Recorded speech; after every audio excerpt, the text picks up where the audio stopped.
Good evening and welcome to the October 8th, 2025 meeting of the Falmouth Conservation Commission. This meeting is being held virtually via Zoom video conference and is also being broadcast by FCTV on cable channel 9. As this meeting is being recorded by Zoom and broadcast by FCTV, please be cognizant of what you say, how you say it, and what can be seen and heard in your background. We have a full complement of commissioners tonight. Thank you all for your dedication. I'd like to remind the commissioners that for commenting, I will call on each one of you in turn, so please refrain from speaking over each other. Also, all votes are done by roll call. So when I call your name, please state your name and your vote for the record, even if you've made the motion or seconded it. To our public attendees, at any time during this meeting, you may enter any comment or question via the chat function. At the appropriate time, they will be read into the record. If as an attendee, you'd like to participate in a particular hearing, let us know via the chat function. Then at the appropriate time, you'll be promoted into the hearing as a participant. When you are selected, you must have your video enabled, be succinct, respectful of others. Public comment will be limited to 3 minutes each. RDAs. Under a request for determination of applicability, the applicant is asking for the commission to determine if a provision of the Massachusetts Wetland Protection Act and/or the Falmouth Wetlands Bylaw apply to their proposed project. The negative determination is that the provision of the Act and/or the bylaw do not apply. Therefore, the project may proceed as proposed.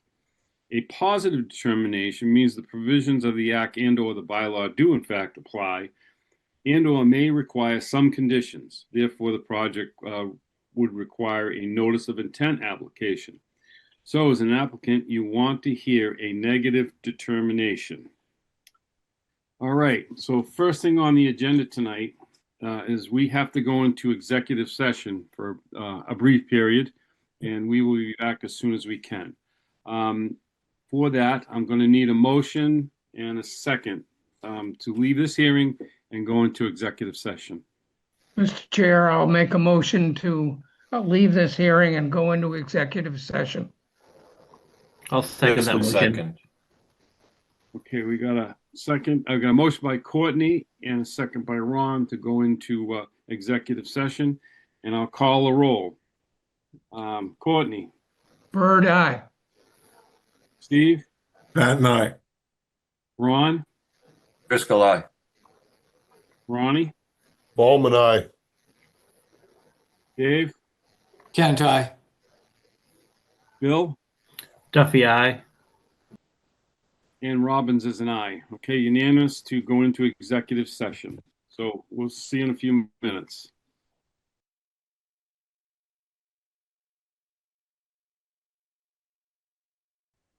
All right, so the next, we're back in regular session here. Other business was up next, and that's a naming proposal for Little Pond Conservation Area. Jen? Yes, Mr. Chairman, I am promoting Will Poirier. He is the land steward for the 300 committee. And Alyssa, I think you need to promote. Oh, no, I promote Will. From the 300 committee, he's the land stewardship coordinator there.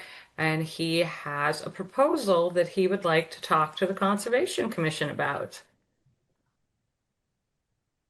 All right, good evening, Will.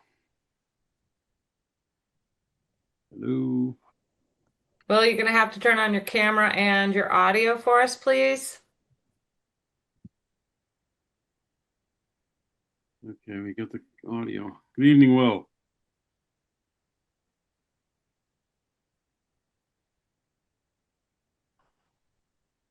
He's having trouble with his audio.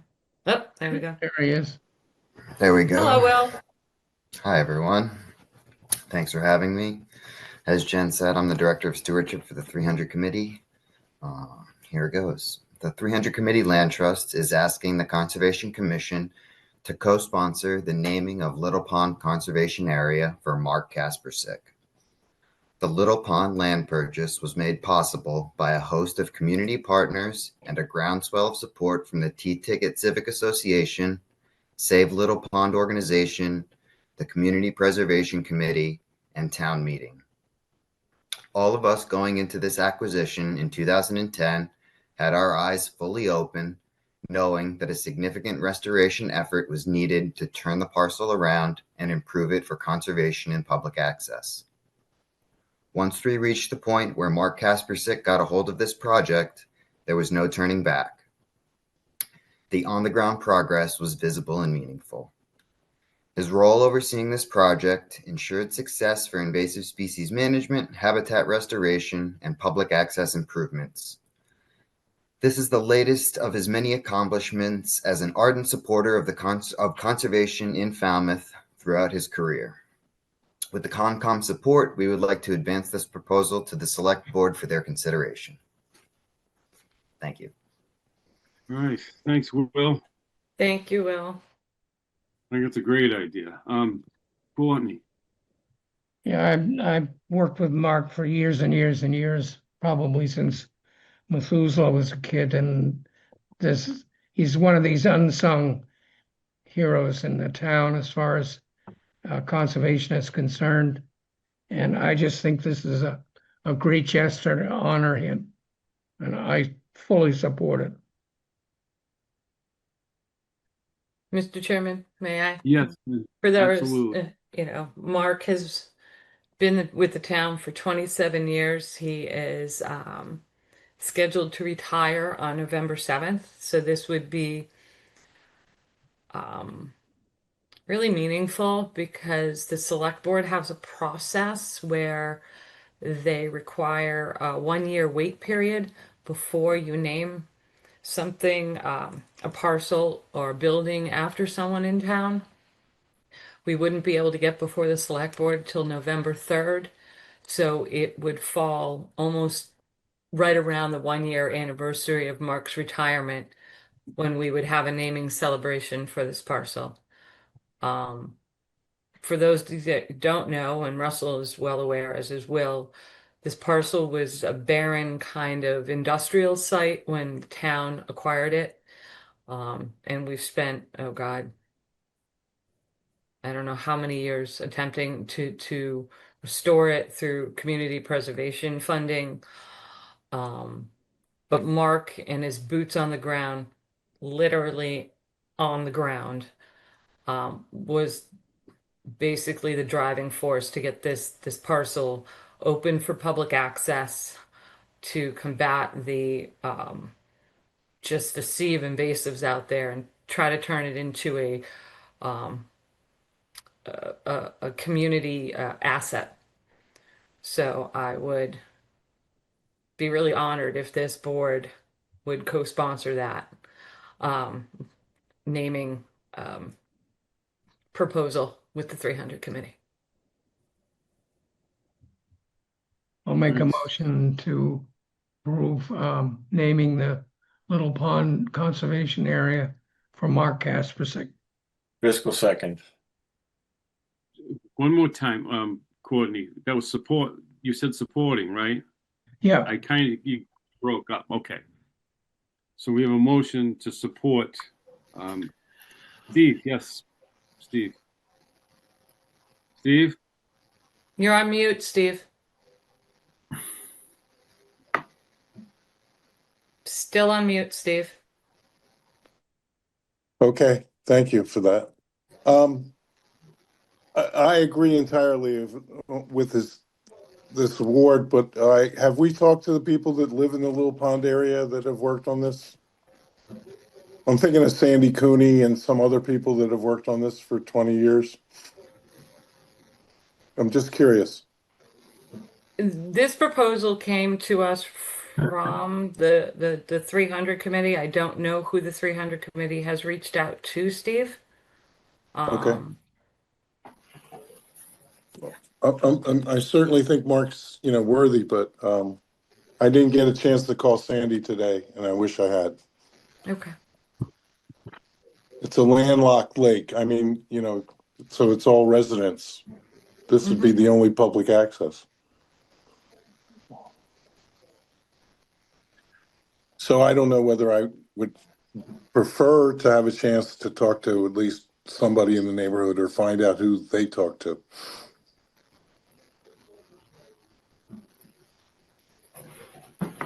Do we continue it to next week?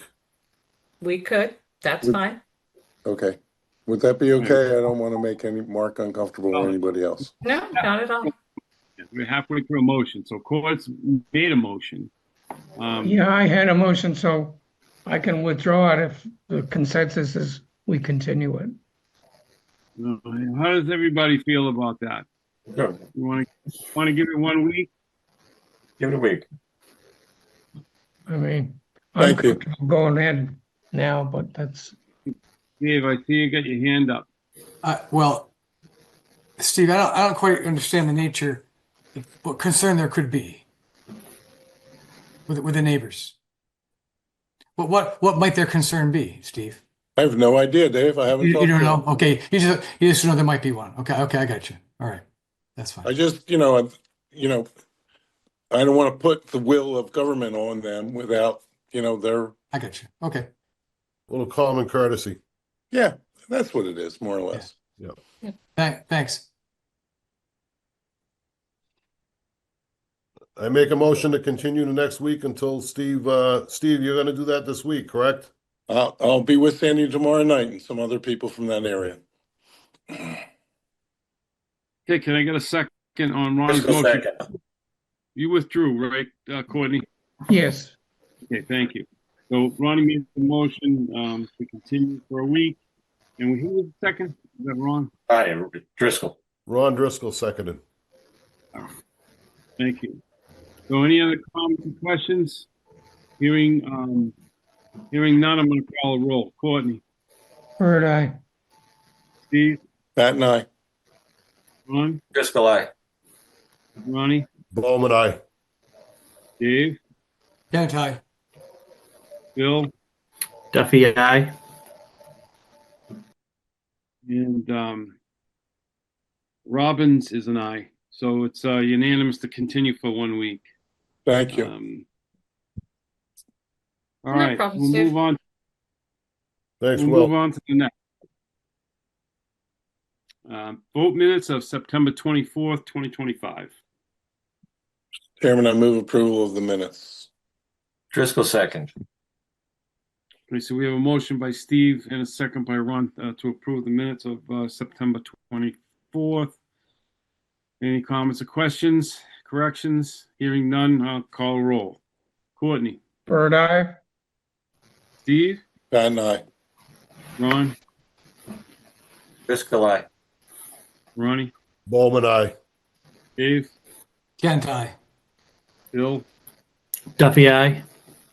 and Robbins is an aye. It's unanimous to accept the minutes of September 24th. Next up is a request for continuance for determination of applicability. Ben Carson, 265 Wild Harbor Road, North Falmouth, Mass, for permission to replace 2 piles and a float decking on an existing pier. Jen. I'll toss this over to Alyssa. Oh, thank you. The Melissa? applicant has requested a continuance until October 22nd. And the reason. They need to look into some additional information regarding the current pier configuration. Okay. Bird, so move. Driscoll second. Okay, so we have a motion by Courtney and a second by Ron to continue to October 22nd. Any comments or questions? Hearing none, I'll call the roll. Courtney, Bird eye. Steve, Pat and I. Ron, Driscoll, aye. Ronnie, Bowman, aye. Dave, Can't I? Bill, Duffy, aye. and Robbins is an aye. Okay, that hearing is continued until October 22nd. Next up is Richard A. and Kelly A. Seeley, trustees, Seeley Realty Trust, 39 Old Homestead Road, West Falmouth, Mass, for permission to enlarge an existing deck, add gravel for drainage, and install mitigation plantings. Alyssa? Yes, the applicant has requested a continuance until October 15th. Bird, so move, and the reason. They have a couple tweaks to make to the plan. We've already discussed it. Okay, Driscoll second. Motion by Courtney, seconded by Ron Driscoll to continue to August 15th. Call a roll. Any other comments, questions? Hearing none, I'll call a roll. Courtney? Bird, aye. Steve? And I. Ron? Driscoll aye. Ronnie? Bowman, aye. Dave? Kent, I. Bill? Duffy, aye. And Robbins is an aye. Unanimous, continued until October 15th. All right. Request for continuance under a notice of intent. William Brandon, 142 Pinecrest Beach Drive, Hatchville, Mass. For permission to remove an unpermitted gravel driveway, install a shed, install a gravel walkway after the fact, and install mitigation and restoration plantings. Alyssa, or is that Jen? I'll take it, Mr. Who's Either one. The applicant's requesting a continuance until October 15th, Mr. Chair. And the reason. Tweaks to the plan, Courtney. Oh, no, actually, this one was staking. This one was staking. It was. Okay, It was. thank you. So move. Driscoll second. Okay, we have a motion by Courtney, a second by Ron to, any other comments or questions? Okay, hearing none, I'll call a roll. Courtney, Bird, aye. Steve, And I. Ron,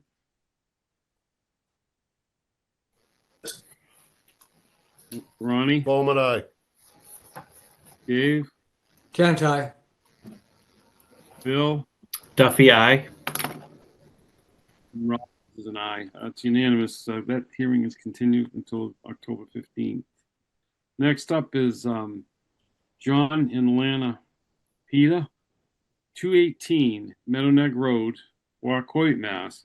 For permission to raise, RAZE, an existing single-family dwelling, construct a new single-family dwelling with garage, patio, retaining walls, install a new Title V sewage disposal system, construct access stairs down the coastal bank, and install mitigation plantings. Jen. Yes, Mr. Chairman, the applicant is requesting a continuance until October 22nd. And Mr. Byrd, this is to address some concerns the staff has had. So we're hoping our comments and concerns are going to be addressed. Wonderful. Thank you. I'll No, move, so move to continue it to the. Driscoll second. All right, so we have a motion by Courtney and a second by Ron. Any other comments or questions? Hearing none, I'll call a roll. Courtney, Bird, aye. Steve, And I. Ron, Driscoll aye. Bowman, aye. Ronnie, Dave, Kent, I. Bill, Duffy, aye. and Robbins is an aye. Unanimous, continued until October 22nd. Request for a continuance under an enforcement order. Robert and Teresa McLaughlin, trustees, 65 North Bournes Pond Road, East Falmouth, Mass. Unpermitted cutting, removal of a buffer zone vegetation, and installation of hardscape within conservation jurisdiction. Jen. Yes, Mr. Chairman, the applicant's requesting a continuance, or we're recommending a continuance until October 22nd. They are doing, Tom Bunker of BSS Design needs to do a few updates to the plan. Wonderful. Bird, so move. Driscoll second. Any other comments or questions? Hearing none, I'll call a roll. Courtney, Bird, aye. Steve, And I. Ron, Driscoll aye. Bowman, aye. Ronnie, Dave, Kent, I. Bill, Duffy, aye. And Robbins is an aye. Unanimous. Continued to October 22nd. All right. Next is David and Marcy Barnes, 38 Squibnocket Drive, East Falmouth, Mass. Unpermitted construction of retaining walls, steps, and a patio. Replacement of decking and alteration of a coastal bank. Jen. Yes, Mr. Chairman, the staff is recommending a continuance until November 5th to give the property owner time to contract with an engineer. Okay. Bird, so move. Driscoll second. We get a motion by Courtney, second by Ron. Any comments? Any other comments, questions? Okay, hearing none, I'll call the roll to continue this enforcement hearing. Courtney, Bird, aye. Steve, And I. Ron, Driscoll, aye. Ronnie, Coleman, aye. Dave, Kent, aye. Bill, Duffy, aye. and Robbins is an aye, so it's unanimous. Continued to 11-5. All right, the request for termination of applicability. All hearings of the Falmouth Conservation Commission are held simultaneously under the authorities of the Massachusetts Wetland Protection Act and the Falmouth Wetlands Bylaw. Although a single decision of the commission is issued, it represents a separate decision under each authority. And first up is been continued. That would be 265 Wild Harbor Road. That was previously continued here. Next up is John and Jean Devine, 150 Mill Road, Falmouth, Mass. For permission to install an in-ground pool and associated patio and to construct a pool house. Staff recommends a -2 under the state and bylaw. Resource area boundaries are not confirmed, and this project solely takes place in an AE flood zone. Bird, so move. Driscoll second. Okay, we have a motion and a second. Comments or questions? Hearing none, I'll call a roll. Courtney, Bird, aye. Steve, And I. Ron, Driscoll, aye. Ronnie,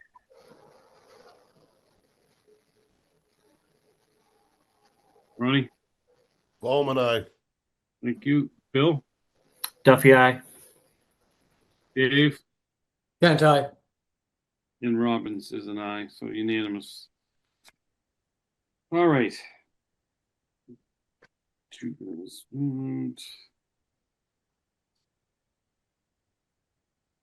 All right, G&K Development Corp., 10 Vesper Ave, Falmouth, Mass. For permission to install a new Title V sewage disposal system and construct an addition. Jen, I'm sorry, Alyssa. Staff recommends a -2 under the state and bylaw. Resource area boundaries are not confirmed, and this project solely takes place in an AE flood zone. Bird, so move. Driscoll second. Okay, we got a motion in the second. Any other comments, questions? Hearing none, I'll call a roll. Courtney, Bird, aye. Steve, And I. Ron, Driscoll, aye. Ronnie, Coleman, aye. Dave, Kent, aye. Bill, Duffy, aye. and Robbins is an aye, unanimous to accept staff's recommendation. Christos Petronius, 21 Haynes Ave, Falmouth, Mass. For permission to install a new Title V sewage disposal system. And Alyssa. Staff recommends a -3 under the state and a -2 under the bylaw. Resource area boundaries are not confirmed. Bird, so move. Driscoll second. Comments, questions? Hearing none, I'll call a roll. Courtney, Bird, aye. Steve, And I. Ron, Driscoll, aye. Ronnie, Coleman, aye. Dave, Kent, aye. Bill, Duffy, aye. and Robbins is an aye, unanimous. Next up is Ronald Fernandez, 192 Crystal Springs Ave, North Falmouth, Mass. For permission to reconstruct a deck and a rinse station. Alyssa, Staff recommends a -2 under the state and bylaw. Resource area boundaries are not confirmed, and this project solely takes place in an AE flood zone. Bird, so move. Driscoll second. motion and a second. Any other comments or questions? Hearing none, I'll call a roll. Courtney, Bird, aye. Patton, aye. Steve, Ron, Driscoll, aye. Ronnie, Coleman, aye. David, Kent, aye. Bill, Duffy, I. and Robbins is, and that makes it unanimous. So let's do accept staff's recommendation. Next up is College Light Opera Company, Inc., care of Mark Pearson, Executive Director, 54 Chappaqua Road, Falmouth, Mass. For permission to construct the utility room and install water service lines. Alyssa, Staff recommends a -3 under the state and a -2 under the bylaw. Resource area boundaries are not confirmed. Bird, so move. Driscoll second. okay, we have a motion and a second to accept staff's recommendation. Any other comments or questions? Hearing none, I'll call a roll. Courtney, Bird, aye. Steve, Patton, aye. Ron, Driscoll, aye. Ronnie, Coleman, aye. Dave, Kent, aye. Bill, Duffy, I. and Robbins is unites as an aye. It's unanimous to accept staff's recommendations. Next up is Richard and Kaylee A. Seeley. Trustees, Seeley Realty Trust, 39 Old Homestead Road, West Falmouth, for permission to enlarge an existing deck, add gravel for drainage, and install mitigation plantings. This one's a continuance, is that right? Yeah. Okay. Yes. Did we have a date on this one, Jen, or? This is just to next week, 10:15. Yeah, the feelings of next week. I think I called this one out earlier, so let's continue. All right, so we already made a motion to continue on that, so we'll move on. I already read the preamble on the NOI, so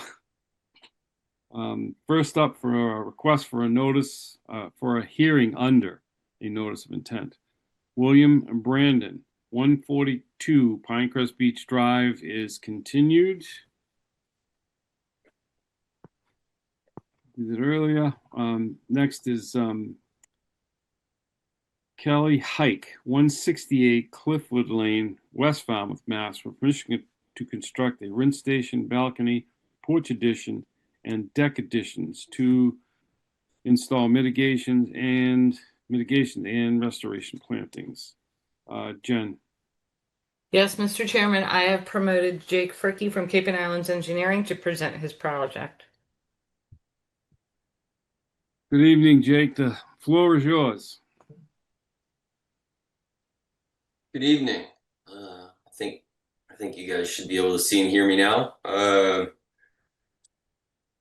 All right. So, good evening. My name is Jake Fricky. For the record, I'm a professional land surveyor with Cape and Islands Engineering, representing Kelly Hike for a project on Cliffwood Lane. We filed this notice of intent application, which has DEP file number 25-5106, to add a second story to the existing garage and another few modifications to the house. With your permission, I would like to share my screen. Please do.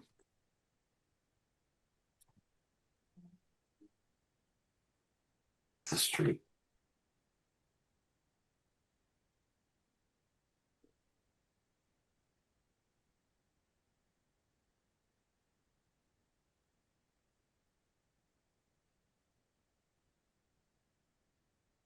Let's see.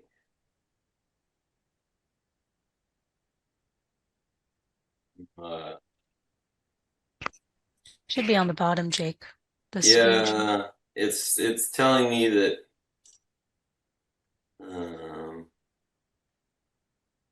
I don't have. Let's see. Wow.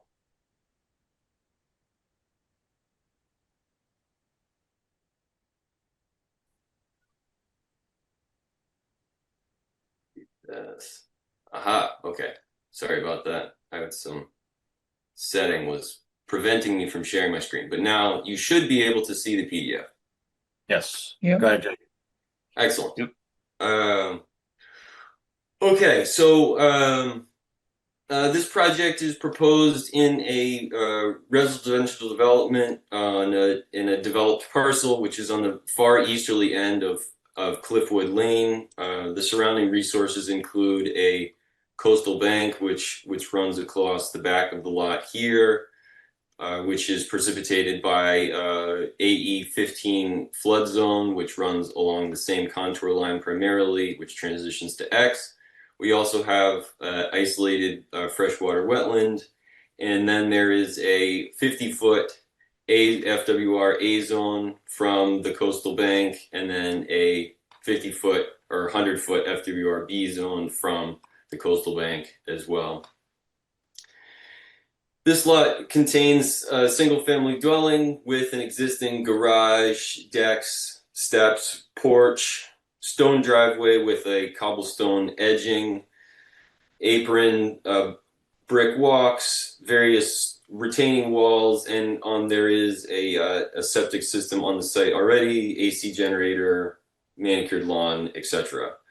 The project consists of enclosing the existing front porch and then adding a porch in front of the now enclosed porch, expanding the back deck to the east to somewhat, adding a second floor addition onto the garage, and a rinse station on the south side of that garage. Additionally, we're adding a small stockade fence in this area, and we will be removing a existing unpermitted walkway on the that leads to the front porch here. We're going to be removing some stairs that come off of the existing back deck, and we will be installing around 1,063 square feet of mitigation planting / restoration planting, which includes one tree and some dry wells to collect the runoff from the site. We'll have temporary staging area. We're proposing to be out in the driveway in this area, away from the resource areas. And we've got limit of work, which encapsulates the zone of the work to be completed, not including the mitigation area. We did receive some staff comments earlier this week, and I will address those. The first comment is with regards to the trees that are in this area. There was some unpermitted clearing, which is shown by this lighter line here. The new existing edge of clearing is there, and this is based on best available aerial imagery. We don't have a survey of that line, but that's approximately where we think it is, where it was in the 2018 timeframe. And then this area in here was cleaned up to somewhat and was also planted. And so staff has asked that we locate and identify the trees which have been planted in this area, and then they want to discuss related to those, what the species of those trees are, whether they should be replaced. We're already identifying any existing rhododendrons in that vicinity to be relocated out of the A zone and replaced with native plants. And secondarily, there was a comment about the mitigation planting note, and they're asking that we remove some language at the end of this comment that the plants be retained for 3 growing seasons, to just so that the plants be maintained in good health, period. And also entirely removing this comment at the whole last sentence there. So we can make those changes. We can certainly go to the site and locate the the trees in this area and have discussions with staff once we have a better sense of actually what the species composition is. We believe this project complies with Falmouth Wetland Bylaw and is consistent with prior projects. At this point, I'll stop sharing my screen and answer any questions. Thank you, Jake. Jen, So Jake, you said you're going to add the trees to the survey for us? That's correct. All right, thank you. I have no other comments. Thank you for addressing the staff's comments, Jake. Certainly. Alyssa, No comments, thank you. Courtney, why don't you start us off? Yeah, real quick, when was the original house built? I don't have an answer to that question. I think in the 70s, probably. So my question really is, will the foundation support that second story? You done any engineering on it? No, and we are not structural engineers. For some context, the applicant's brother-in-law is Chris Harris of Salt Architecture, and he and his team are certainly capable of determining whether or not the foundation is able to hold a second story. Yeah, Courtney, I do believe. I mean, Courtney, I do believe it's a garage slab. I think it's just a slab, isn't it? Jake, I think the plan says on, because we looked at that, and I think it just says garage on slab. This is slab. Yeah. so presumably it has a 4-foot frost wall going around the outside. You know, and the only reason this is one of my pet deals is that, you know, if it turns out once they get into the project that the foundation isn't adequate to support the second floor, then that stops the project because they have to come back and get an amendment because the scope of work increases, the potential for exceeding the limit of work, all of these things. And so my goal here is to make sure that those issues are already addressed, you know, preliminary thing, so your project can move forward and we don't have to worry about it again, other than staff coming out and making sure you did your job. So that's why my question. And I would like to see something from an engineer saying that foundation will support a second floor. Courtney, you've accepted engineers. You've also accepted our a statement from an architect as well. Either or. Well, is he an AIA architect or is he an architectural designer? There's a difference. And if they're an architectural designer, they may or may not have the engineering qualifications. The structural engineer would have to be hired by the architect to provide the building plans, the framing plans, all that would be under that umbrella, Courtney. Yeah, well, that's why I want to see it. That's all.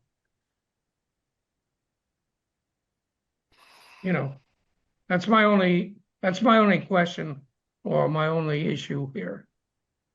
It looks like a good project. Okay. Steve. Thank you. Yeah, I thought I didn't see any impact. I thought the improvements were improvements.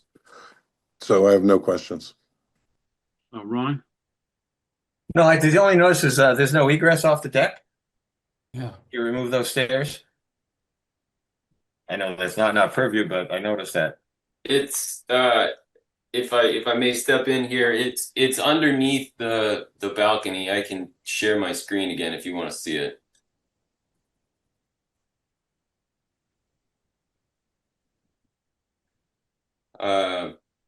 So this is the deck. These are the steps being removed, and the steps are now underneath what is going to be a balcony off of the back of the garage. Okay, not the second floor balcony. Okay, thank you. Yes. Okay. That's all. Thanks, Ron. Ronnie. I'm all set. Good luck. Dave? Jake, I'm looking at the restoration, the mitigation notes. Could you remind me where the area that was cleared in 2018 is? Was that on the left-hand side of the map? Yeah, that's correct. Hang on, let me share it again. So, if you can, I don't know if you can see my cursor, but this lighter gray line here is our best guess of where the edge of clearing was in 2017, and it actually goes beyond the current edge of clearing over here and is inside over here, and so that's that area is being restored as part of this 1,000 square feet of mitigation. I got you. Thanks. That's it. Thanks, Dave. Bill? I have no questions, Mr. Chairman. Thank you. Thank you. And I'm good. All right. Mr. Chairman, do you want to see a statement from an architect or an engineer? It's usually your practice. Jake, do you think Ms. Hike might be able to get her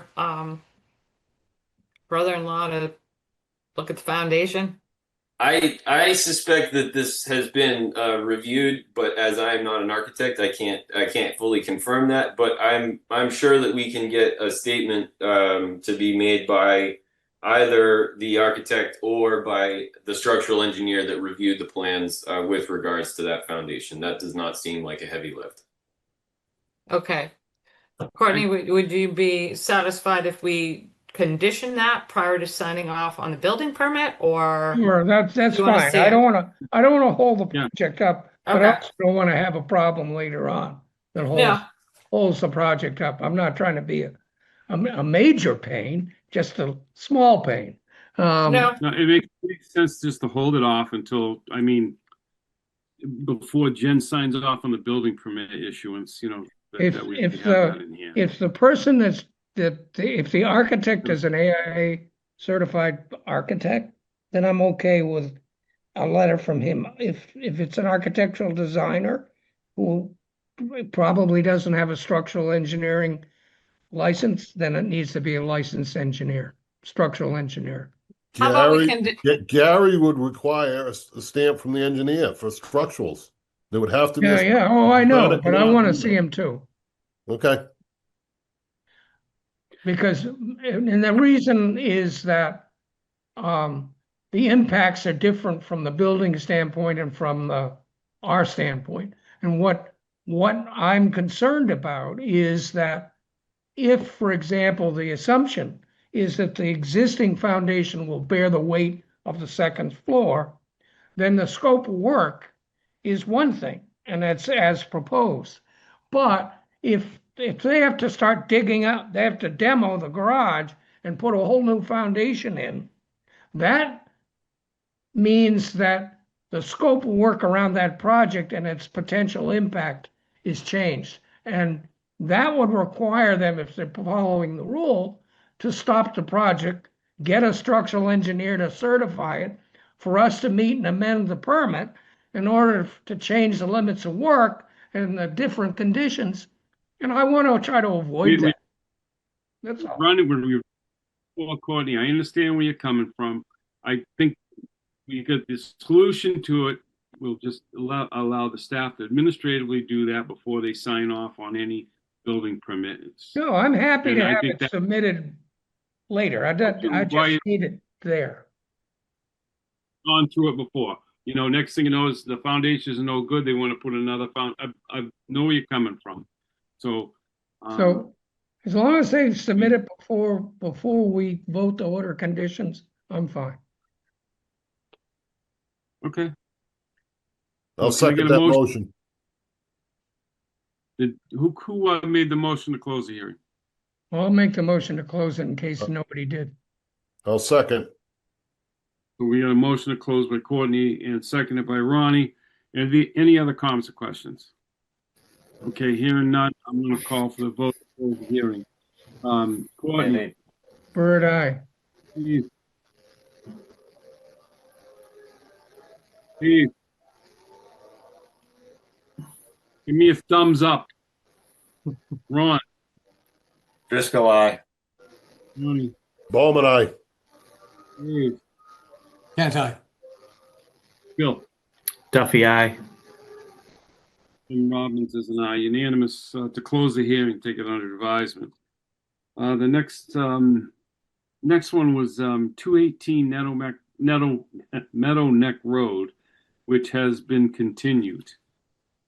So now we'll move on to continued request for a hearing under a notice of intent. Alan and Janet Sung, 188 Sea Pit Road, Walkway, Mass, for permission to remove an unpermitted dock and to construct a landing with access stairs. Jen. Yes, Mr. Chairman, this project has not been opened, so you are all on the quorum. And Jake Fricky continues to be with us this evening for 188 Sea Pit. Indeed. Hang on. Let me get my plan open here.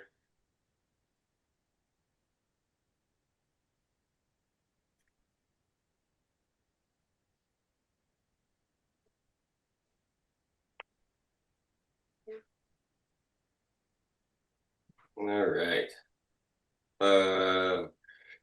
Good evening. Again, my name is Jake Fricky for the record. I'm a professional land surveyor with Cape and Islands Engineering, representing Alan and Janet Sung for a project on Sea Pit Road. This has been filed for a notice of intent application under DEP file number 25-5100 to construct access steps down to the Sea Pit River on the property. And with your permission, Chairman, I would like to share my screen. Absolutely.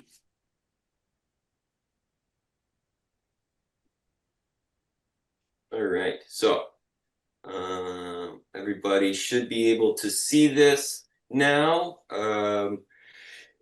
This project is being proposed on a developed residential parcel on the southerly portion of Sea Pit Road in the Wacoit Bay environment. The surrounding resources for this include land under the ocean, land containing shellfish of the Sea Pit River. There is some salt marsh at the bottom of the riprap. Then we have a coastal bank which leads up the gently sloping lawn. We also have land subject to coastal storm flowage. This is AE 13 in this area, transitioning to X. And we have a 100-foot FWR-A from the salt marsh and a 100-foot FWR-B from the coastal bank. This project is it's a 1,200,000 square foot residential lot with a development, the residential house up in the upland portion of the lot that runs down to a very steep riprap down by the water's edge. There was a set of wooden steps that has existed in the general vicinity of this existing structure for quite some time, and the former steps were removed by the applicant and improved upon without gaining any of the required permits, and that resulted in a dock-like structure that, as it were, extends below mean low water but does not have sufficient water depth at its terminal end to meet the current water depth regulations. In this case, we're proposing to reconfigure and permit this structure as a set of access steps that has a landing most of the way down and has a terminal end above mean low water.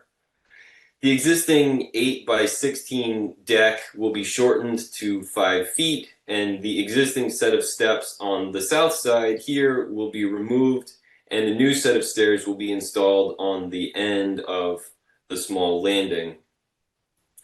The existing decking on the landing will be removed and replaced with through-flow decking, and the new steps will also utilize the through-flow decking. The overall length of the access steps and landing will be reduced to 24 feet from the existing 28 feet of overall length. this small landing is a really important feature to the client. We've gone back and forth with him a lot about this.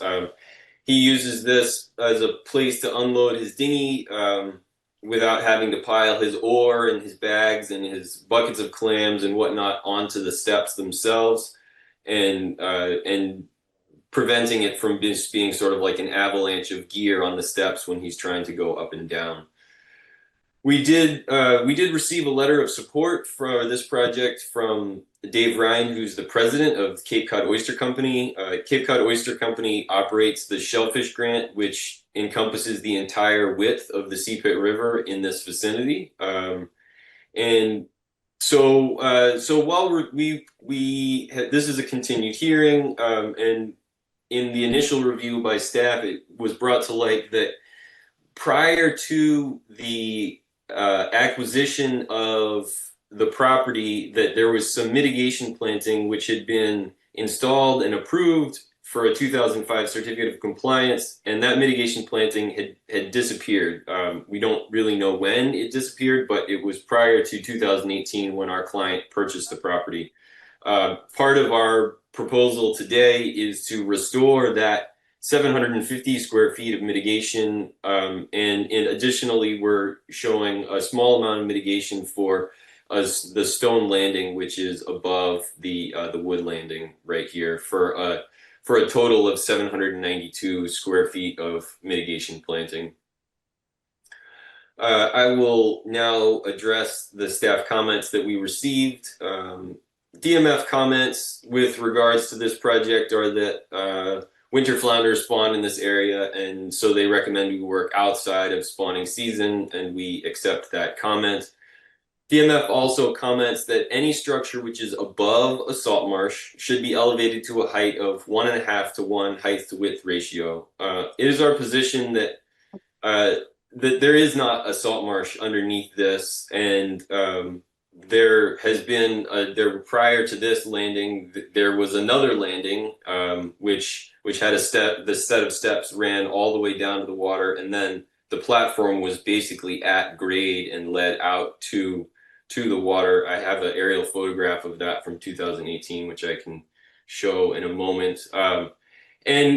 Furthermore, we feel that leaving as much of this structure in existence as possible will minimize the impact to the salt marsh. The current structure being elevated off the salt marsh is actually better than the former structure, which went all the way down to grade and ran across the ground. So we are leaving the proposed to leave the existing as it stands. Per DMF comments, they're also asking that any posts which are abandoned in this removal process to be removed rather than cut flush, and we accept that comment. And it is our understanding that this remaining structure will still require a Chapter 91 license, and the client has been advised of that. We accept the recommendation that clients will use non-CCA materials for this. And finally, we understand that this landing is not to be used for storage of any kind, but we do take exception to the position that no boats are to be tied to the landing for any period of time. During all but the lowest tides, a small boat would be floating if adjacent to these steps, and if the occupant wished to disembark from that small boat and then unload the contents, it would be poor seamanship to not tie the boat to the set of steps. Walking up the steps to put something down would give the wind and tide more than enough time to carry the boat away and down the river, and it just seems foolish. So we recommend some language in there being that a small unmotorized vessels could be tied for loading and unloading purposes only, or some small caveat there, because otherwise you're basically forcing the guy to play hopscotch back and forth, holding the boat and then run up the stairs and then run back down and grab the boat. It just seems sort of like an overburden to say that you can't tie anything to it at all ever. In conclusion, we believe that this project complies with Falmouth Wetland Regulations bylaw and is consistent with other access step projects in this area.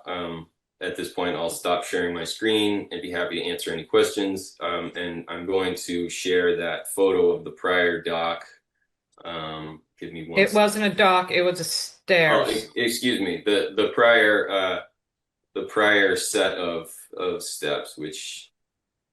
And I have a photo to show too, Jake. All right. Well, we can Hang on a second. Hang on a second. we can share.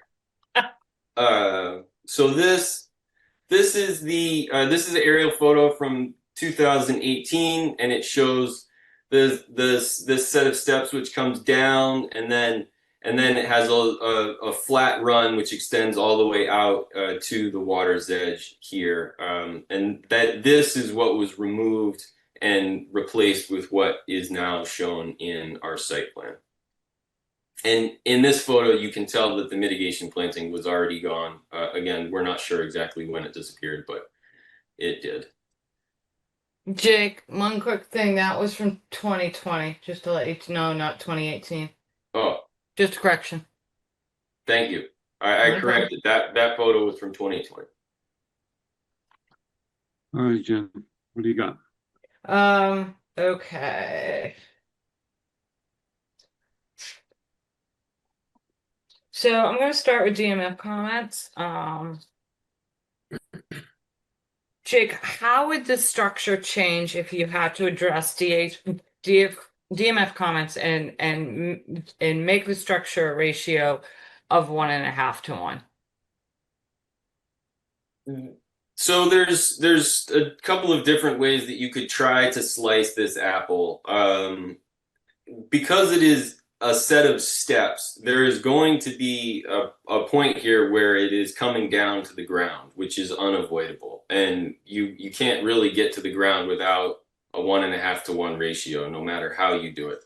If the landing in its current width was set at 1.5 to 1, the landing would need to be up at the elevation of the top of the riprap, and so you could come down the existing steps and then go back up to a landing, or you could make the landing very, very narrow, which would in width, but it would then be narrower than the set of steps in order to meet the 1.5 to 1 at in the location that it is. It's only about 3 feet from the ground in that area, and so you're looking at a very narrow landing, which would be narrower than the existing steps. So we read these comments, as you know, Jen, you and I and Fallon talked through this, and we sort of struggled with how to meet these requirements. And there's no cookie cutter solution. If this was a long dock headed out to deep water, it would be easy. You could just sky right over the whole thing. But that's not what we're doing. We're trying to get down to the ground before we get to mean low water. Okay. DMF is not convinced that this was that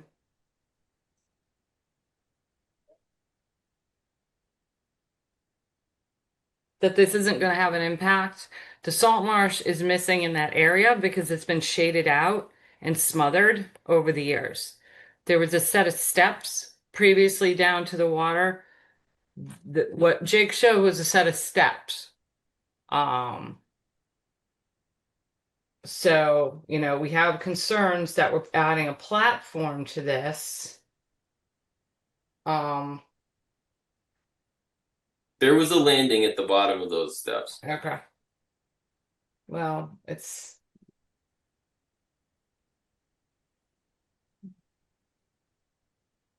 not really clear.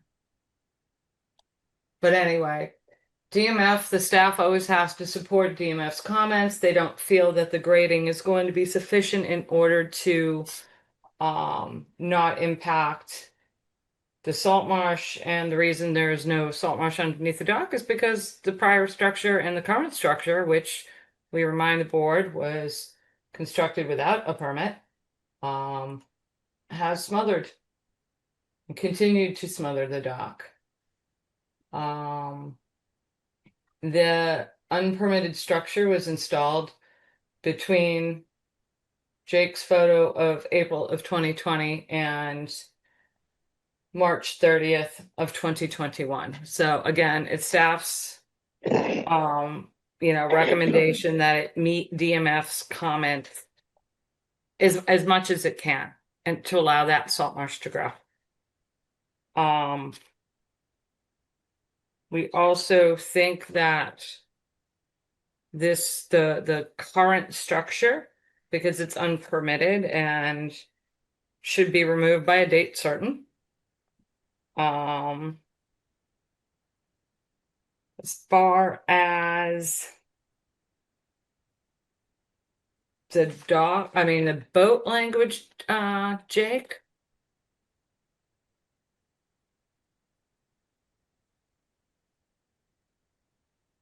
Mr. Chairman, I'm going to share my screen to show the board exactly how the Songs use this structure. Go ahead, Jen.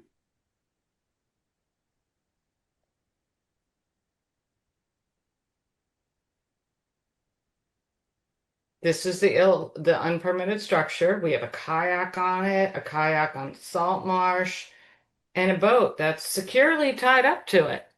So this isn't taking a bucket of clams out of someone's dinghy and tying it up so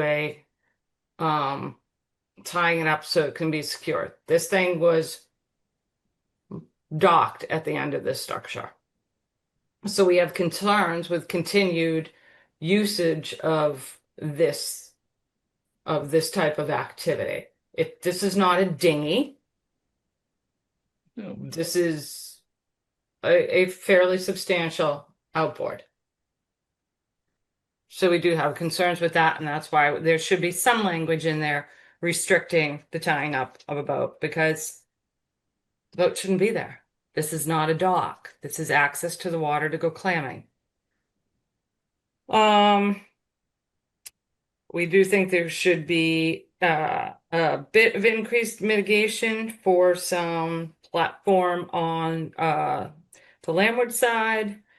Jake, who's doing the work? Is the homeowner constructed it? I'm assuming he's going to be reconstructing it. That's correct. Alan is planning to do the construction on this as you indicated, Okay. he did the original project. Yeah. I mean, we're trying to work with the homeowners to get them some access. But I do have concerns.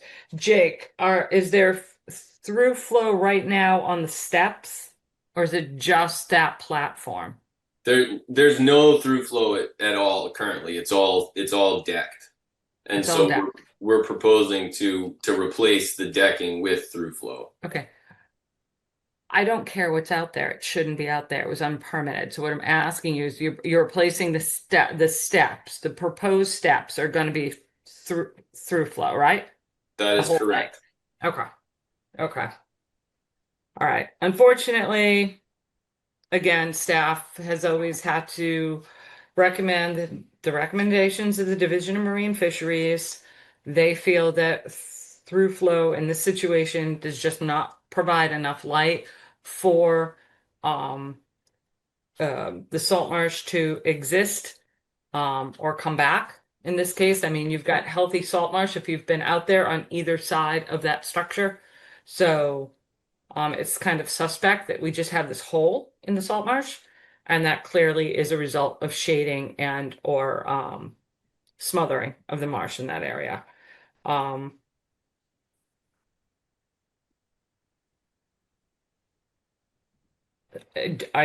still concerned about the boat usage over there, Jake, and the argument of poor seamanship. I'm sorry, that is not a dinghy. That is an outboard.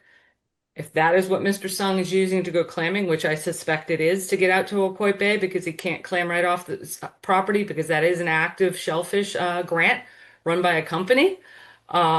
that I'm going to have some concerns with it. That is not a dinghy.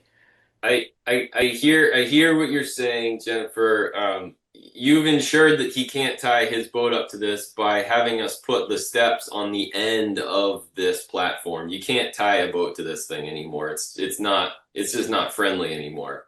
Well, it wasn't friendly to the environment when it was built. Anyway, that's all I have, Mr. Chairman. We would like to add some additional mitigation. We do have concerns with the 1.5 to 1, not meeting that 1.5 to 1, although I do recognize the challenges in that. We don't want something to go up to have to go down. But then it would be fairly narrow, so that will have the board decide. And I do feel strongly about, adding some language to ensure that there's no vessels tied to this very, very unfriendly structure. That's all for right now. Russ? All right. Alyssa. Thank you. Jake, I know you've been working with Fallon and Jen on this, and you might have already discussed it with them. But and I know your position is not to comply with the 1.5 to 1 suggestion from the state. If the landing was removed, could the stairs be constructed in an accessible way to meet the 1.5 to 1 and without going up and back down? My understanding is that the only part that can possibly be 1.5 to 1 is, in fact, some sort of flat structure, because stairs have to reach the ground. So there's going to be a point where you just can't be 1.5 to 1 because you're touching the ground. And so I don't really know how you would get a 1.5 to 1 set of steps. Even. Right. Okay, so it seems like the landing is the thing that is complicating the matter. And I know that's Thung's preference, but the potential for just a singular stairway would still provide access to the water. Yes. Okay. All right. Thank you very much. Thank you, Melissa. Steve, why don't you start us off? Thank you, Mr. Chairman. I was enjoying the discussion of the landing, but I don't have any other questions. I support staff's discussion points there. Okay, thanks, Steve. Ron? Welcome. Yeah, I think if we're gonna, try and provide some access to this applicant to make it to the river, and we might have to give a little on this. And I think with the boat, once we remove the 10 or 15 feet of the current not dock to tie the boat up to, plus there's not going to be enough water in there to get that size boat into the dock. Is whatever he's going to have to use. I know he moors the boat 15, 20. His land out of the mooring. He's just going to have to either walk out there or use a small boat, a kayak or something that's not motorized. And I think if we put that language of not a motorized, non-motorized boat, it's the only can get in that area, I think that would take care of the problem with the bigger boat. So that's all I have. Thanks. Thank you, Ron. Ronnie? Thank you, Jake. I'm in agreement with Ron as well. And I think it makes most sense to have the landing down at the water and stairs going to them. And in that other picture, Jen, you're saying you couldn't clearly see a landing from the 2020? I can show you guys. There's something there. Looked like a landing to we me. know there was something there. We see it on a plan from 2006. Whether or not from 6 to 2020 it was improved at all, I don't think we can tell, but I will let you guys try to decide. Here, I'm going to share my screen one more time for you guys to see. Oops, share. Sorry, guys. Can you guys see that? Mm-hmm. Yeah, so there was something there. This is 17. This is near map.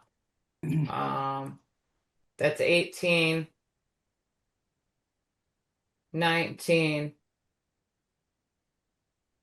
This is the one that Jake showed with the little boat there. That's how come I knew it wasn't 18, Jake.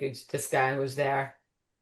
Yeah, it looks to me as the stairs went down to the landing is what it looks like. Something's there. That definitely looks like a landing to me. I think that's, And then that's the new structure. yeah. And as Ron pointed out, you're not gonna be able, the draft for a motorized boat inland isn't gonna fly, but I think we can word that. So, We can work on the language. That's fine. yeah, I think it's good. Thank you. Thanks, Ronnie. Dave. No questions. Dave. Bill? No questions. Okay. Jake, just to help me to understand the clam pot. The landing needs to be larger for his clamming baskets. Is that what you was talking about? I don't understand that. So, you know when you get home from work and you got an armful of stuff and you put it on the steps and you put one too many things on that pile of stuff on the steps and it all comes down. That's exactly what we're talking about. He wants to have a place where he can put, you know, a bag, a bucket of clams, some oars, you know, something on an area that's bigger than a 1 foot wide by 4 foot long step, and not just immediately expect it all to come crashing down. He's looking for a staging platform at the bottom when he unloads the boat. Correct? No boat, Ronnie. Remember, we're not putting a boat there. He's not gonna keep one there, but if he accesses it, he drops something Landing in in. the middle is what I'm talking about. Yeah. I was Okay. just curious. Not storing anything there, correct? Correct. Yeah. And it's like four steps up. So it's high enough that even at high tide, it's above the water. So you know that you don't want that platform to go underwater, because that again defeats the whole staging purpose of it. Yeah. Okay. Just curious. And definitely I don't know how you could say there was no marsh underneath there prior to, because it's contiguous along there, and then that one spot it's gone. So I think there was marsh under there at one point. All right, that's it for me. Courtney. Jake, I appreciate your trying to make a silk purse out of a sow's ear. But you know, it looks to me like a case of dock creep. And you know, I think the question really is, would it be feasible for you to actually apply for a real dock, or are there a lot of site conditions there that preclude that? So, Courtney, you ask a very compelling question, and I appreciate that.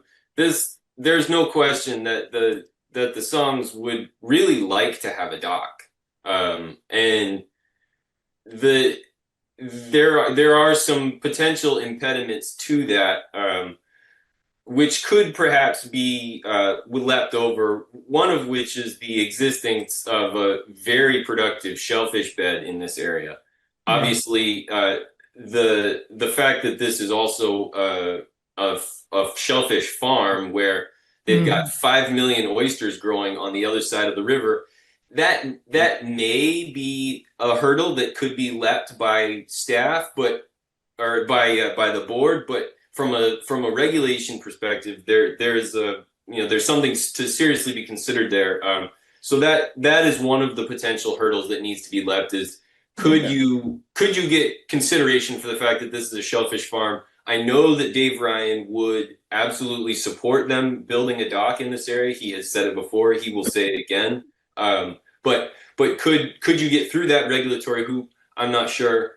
And the other, and that's something that we certainly could explore. The other potential issue is with relation to the moorings that do exist out in the water, and can you get enough length but still allow for the appropriate swing to those moorings? There'd have to be some discussion with the harbor master, that kind of thing. I think that is all, something that they would like to explore. Obviously, in the short term, we're trying to remedy a situation where, they have an unpermitted structure and it needs to be able to remain for long enough for them to maybe work through that second process of getting a real dock. But that isn't going to happen immediately. Yeah. Okay. I don't, I think you got some real problems there to try to overcome based on staff's comments. That's all. No, I have no other questions. All right. What's your pleasure? Would you want to close this and take it under advisement? Make a motion to close the hearing. Driscoll. Take it under advisement. Okay, we got a motion to close in second by Courtney. Thanks, Ron. Any other comments or questions? Bill, did you have something? Did I skip over you? Nope, you asked. I was all set. Okay. Sorry about that. No worries. So no other comments or questions.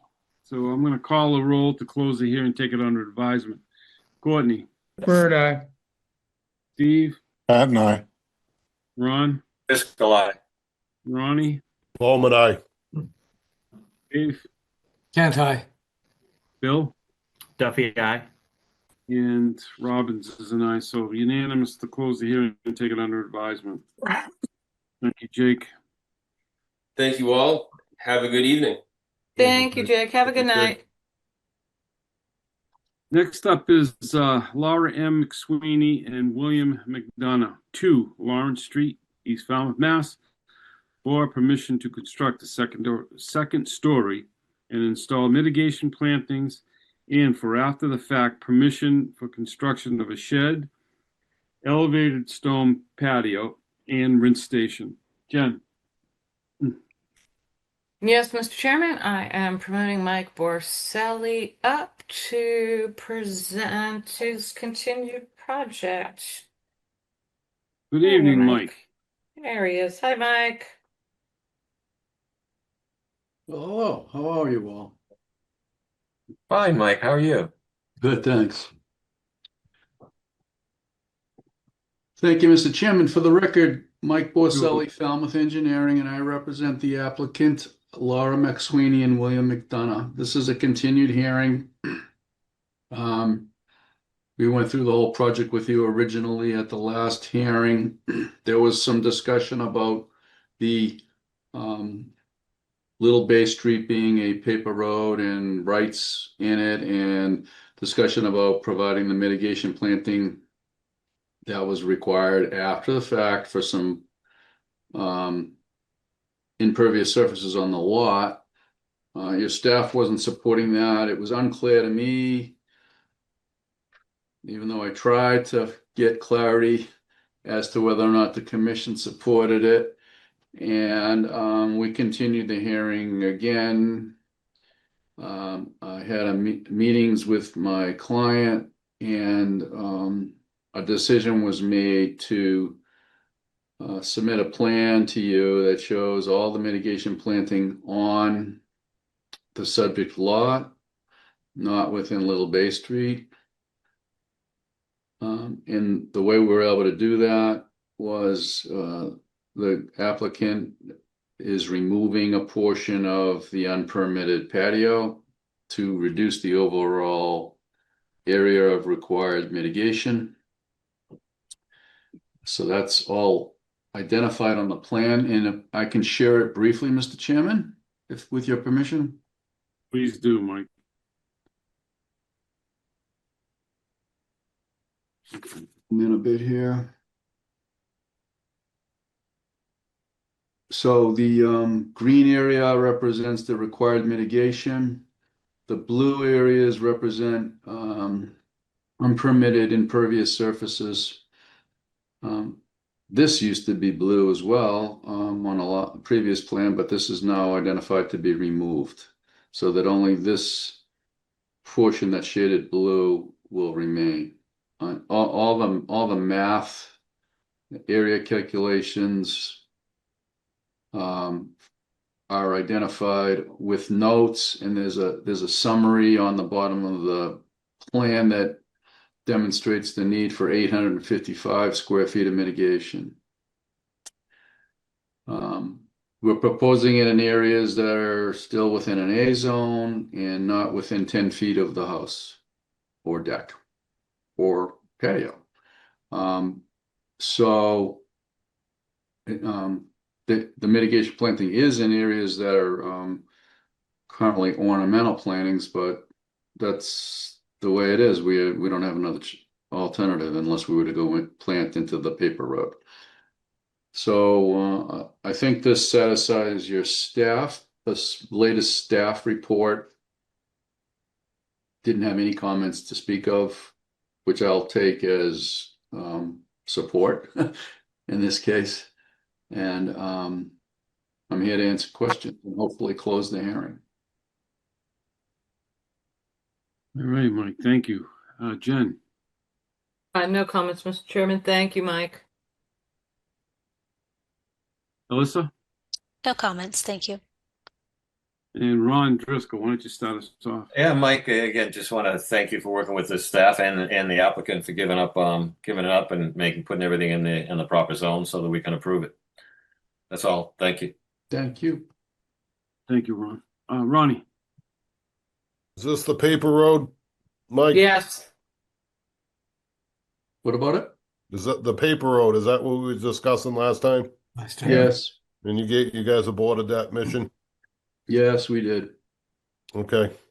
I would have liked to seen the plants down by the recess area, but we'll move forward. Good luck. Thank you.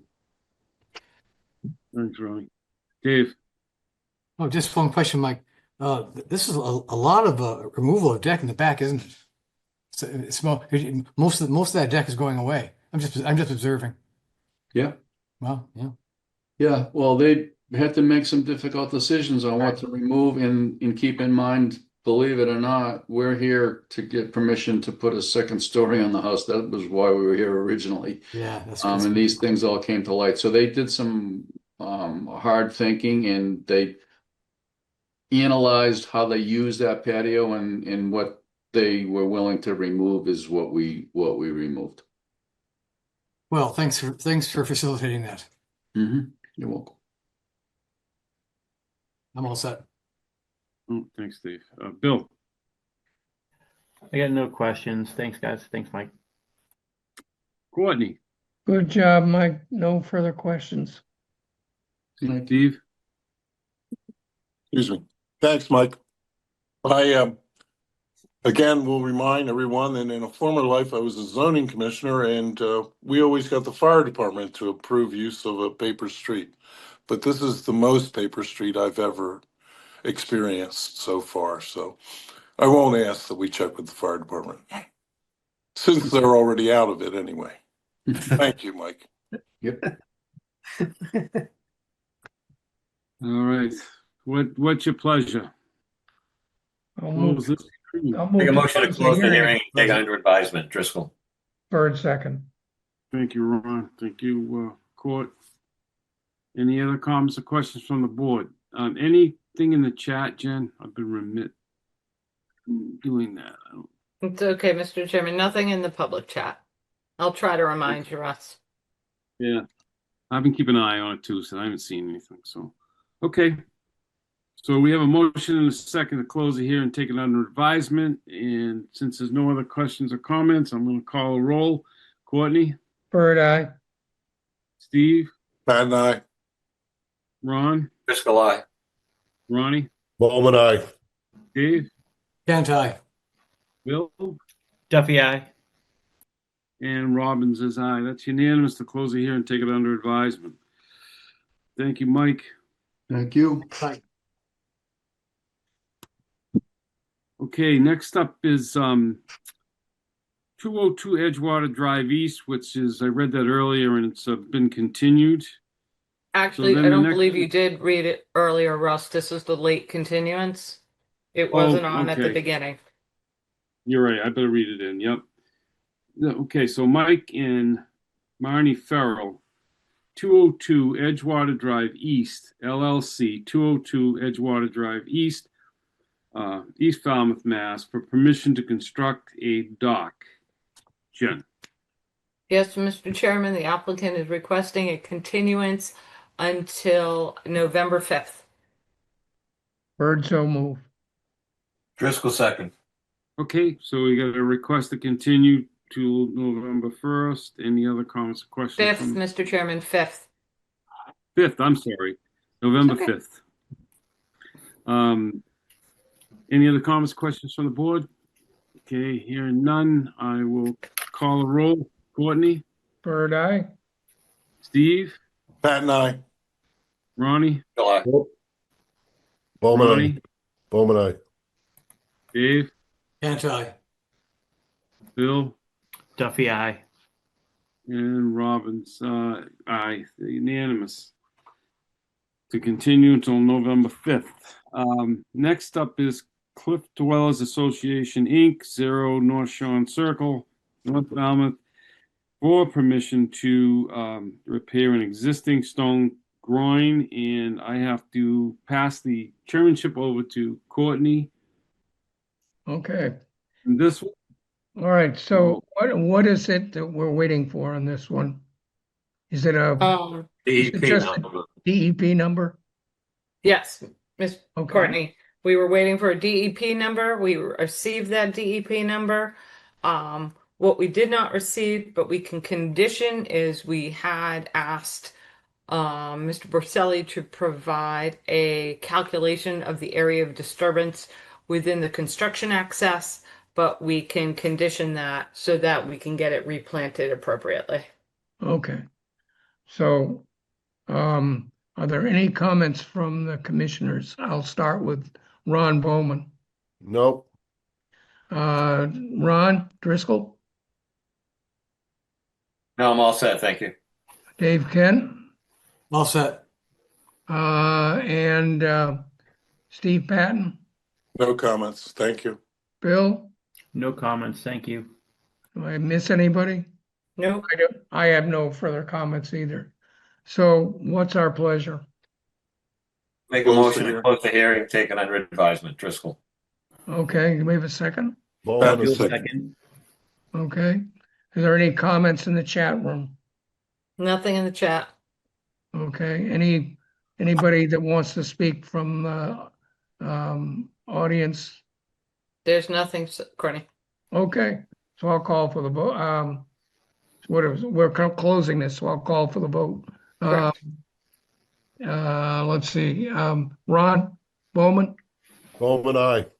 Driscoll, aye. Dave, Anti. and Steve, Pat and I. Duffy, Duffy, aye. Bird eye. Did I miss anybody? Okay. The hearing is closed. I'll turn the chair back to Mr. Robbins. Good job, Courtney. thank you, Court. Good job. All right. Hearings under a enforcement order. Robert and Teresa McLaughlin. Trustees 65 North Bonds Pond Road. This is continued too, right, Jen? Correct, Mr. Chairman. We read this in already. Yep, we read this one in already. This one is continued till, give me one sec, 22nd. Okay. And then the next one is David and Marcy Barnes, 38 Squibnocket Drive, East Falmouth, and that is also being continued, correct? To November 5th. November 5th. Got it. All right, we read that one already. Okay, so continued hearings under enforcement order. Joseph G. Marisola, trustee Joseph G.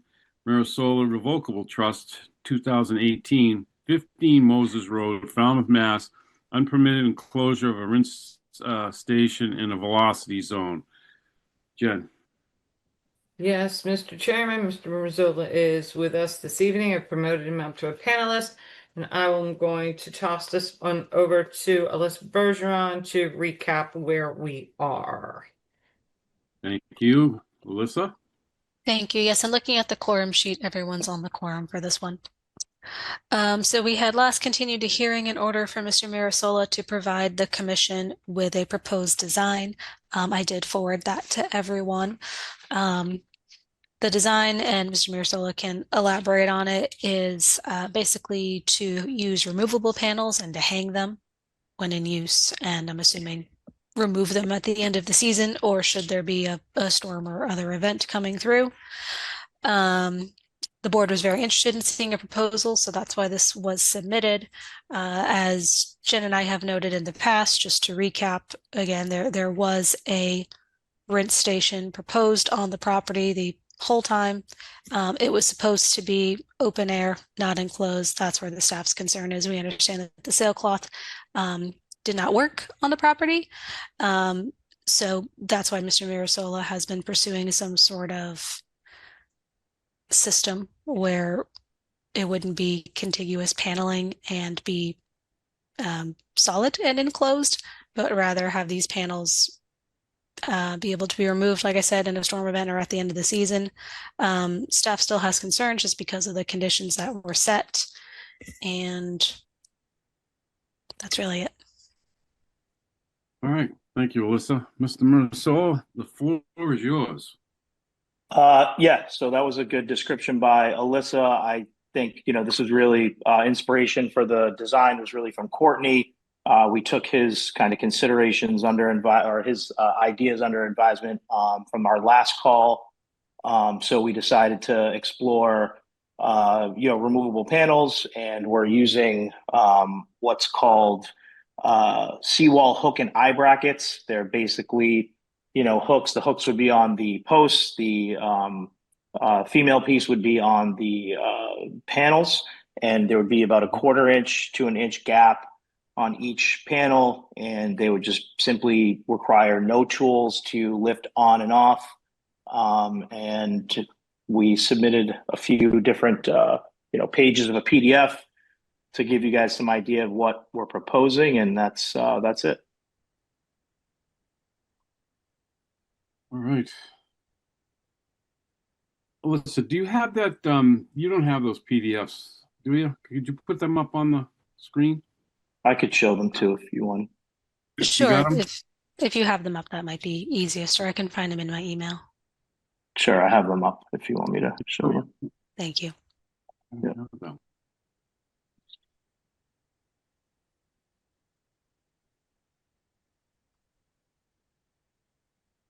All right. So this is just a written, summary of what would be done, and I think these are probably the best drawings. So you can see here, this is the post bracket, this is the seawall eye hook, and this is the panel edge where it could be picked up and put back onto the bracket. And it's basically a square shower, so you'd have one on each corner and for the door, and there'd be one at the top and one at the bottom. So there'd be 4 on each panel on the left, right side, top and bottom. And this is kind of what it would look like if you were looking at it. So you get 1, 2, 3, 4 on each side. All right. Very good. Thank you. Mr. Chairman, I'd just Yes. like to remind the board that, you've held several other applicants to the standard of either sailcloth or some other kind of softer solution. I'm going to remind the board again that when this project was first presented to you, it was presented in numerous plans that this was an open air rinse station to rinse your feet off from the sand from the beach, and was never intended to be a shower. And that is what it's turning into, and that is additional paneling in a V zone. This property had, you approved, I believe, more than you wanted to in enclosed space, and this is just adding more structure in a V zone. So I'd like to caution the board moving forward. You approve this, and then we're going to see additional paneling in V zones and showers. I don't think this ever was intended to be an open air shower. It was just presented that way. And then next thing you know, we found an enclosure. So I really do have some concerns with this and the way this came about. That's all. Yeah, respectfully, I don't agree with that. We fully intended to enclose it in sailcloth. That's why the posts were put there in the first place. And like I've said in prior hearings, the sailcloth just didn't work. I would argue that my house has probably the highest exposure of southwest winds in all of Falmouth.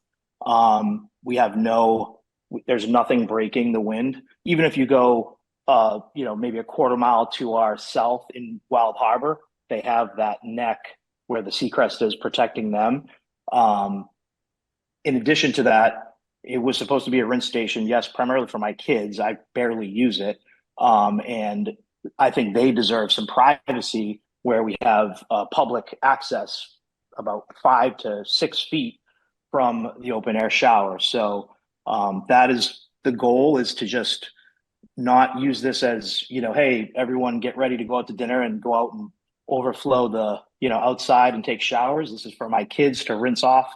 They probably use it once a day at the end of the day. And we're fully on board with taking them up and putting them down, when there's an incoming storm, should there be. There hasn't been one in the 6 years that I've owned the property, or if, at the end of the season, obviously. If you were always intending it to be enclosed with sailcloth, sir, then why didn't on every plan does it say open air shower? On the architecturals, on the site plan? Yeah, because I saw sailcloth in the order of conditions. Maybe that was a misstep by me, but that was always our intent. Whether that was formally done, I'm not an expert in, all of this. This is my first time doing it. Yep, no, but it was presented to the board one way, and we're changing the rules as we go along. Well, sailcloth And the contract that you entered into with the town. Was sailcloth allowed, though? It was allowed. We did give you the option, but paneling is not, and was not. Right.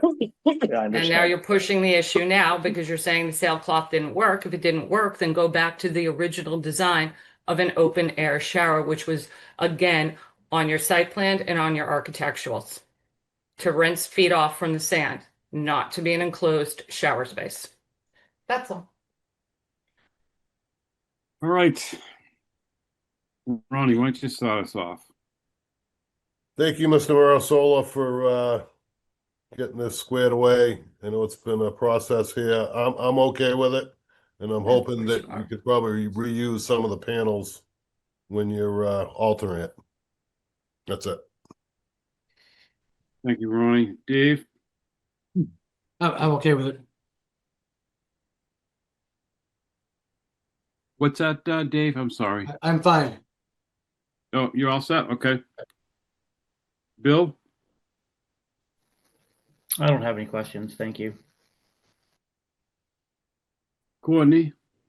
The only question I have on this is, where are you planning to store these panels? That's a great question. Storage is very limited.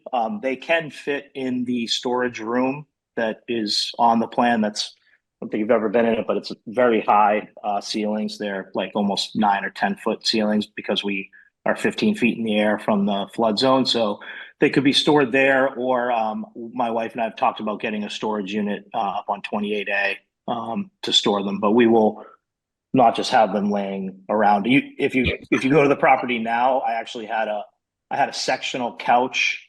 I had a 6-person table and multiple kayaks there all summer, and I actually took those and removed them from the property for the winter, and they're being stored at a friend's house. So I'm a fisherman, I'm a clammer. I love Falmouth, I love New Silver Beach. So I'm very cognizant of keeping stuff down there over the winter, so everything will be stored properly. That's in my mind, a very big concern with this, is that those, if there's just, what are you going to do? Are you going to take it down anytime you leave? Are you there all summer? I mean, talk to us a little bit. We do. We live there full time, about Memorial Day through Labor Day. Okay. There's never a period in that time when you're away, your whole family's away.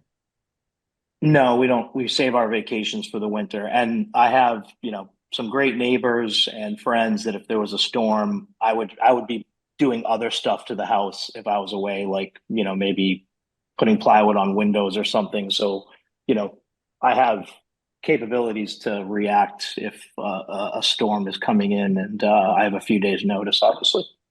Yeah, those sort of little housekeeping details that relate secondarily to this is my biggest concern.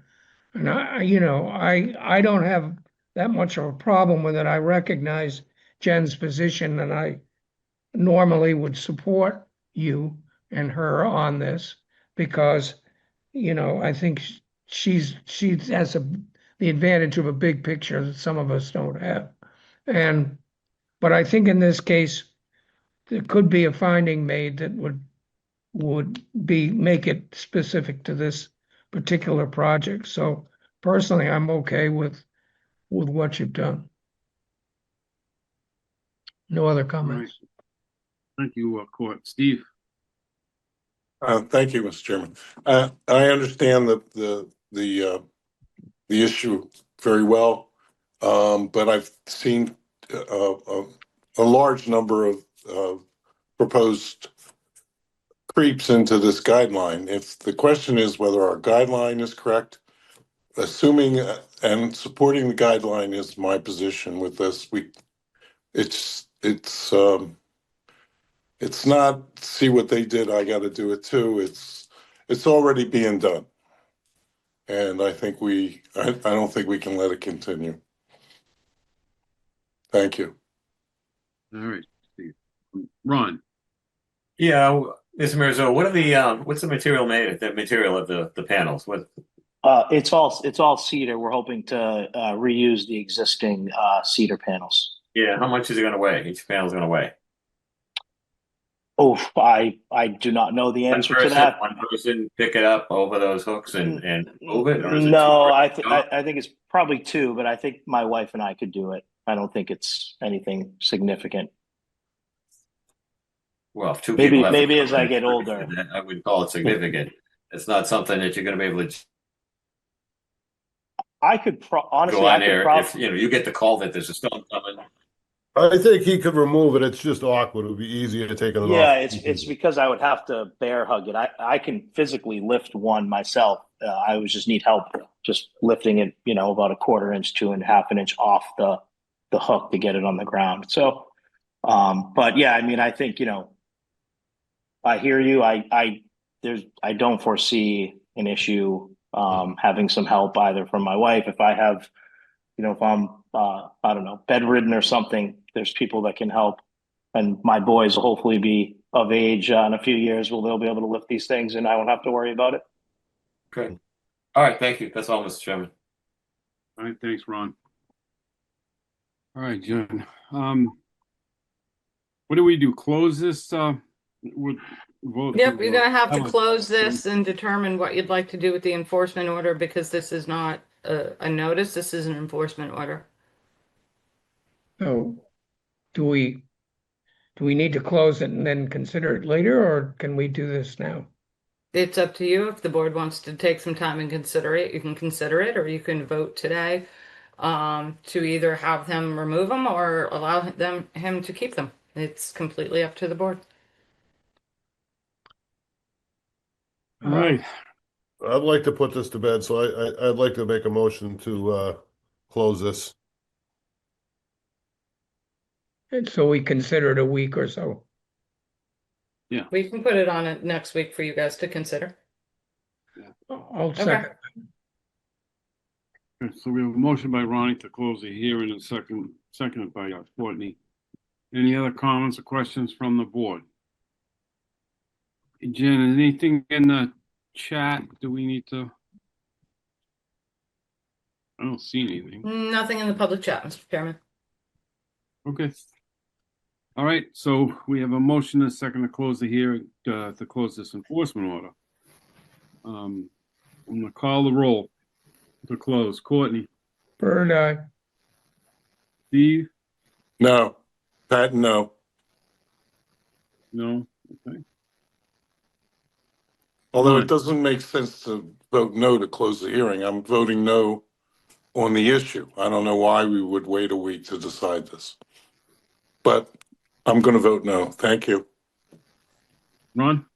Driscoll, aye. Ronnie? Bowman, aye. Dave? Can't I? Bill? Just to clarify Steve's point of we closing it and then still considering it next week. Right. Yes, All right. that's what the board is voting to do. All right. Aye. Duffy. All right, and Robbins is aye. So, vote is, so 6-1 to close the hearing. Take it under advisement. Well, that motion passed. Okay, next up. Thank you, everyone. Have a good night. Thank you. Thank you. Good night. Is it Avani? Jen? Vini, I believe. I could be wrong though.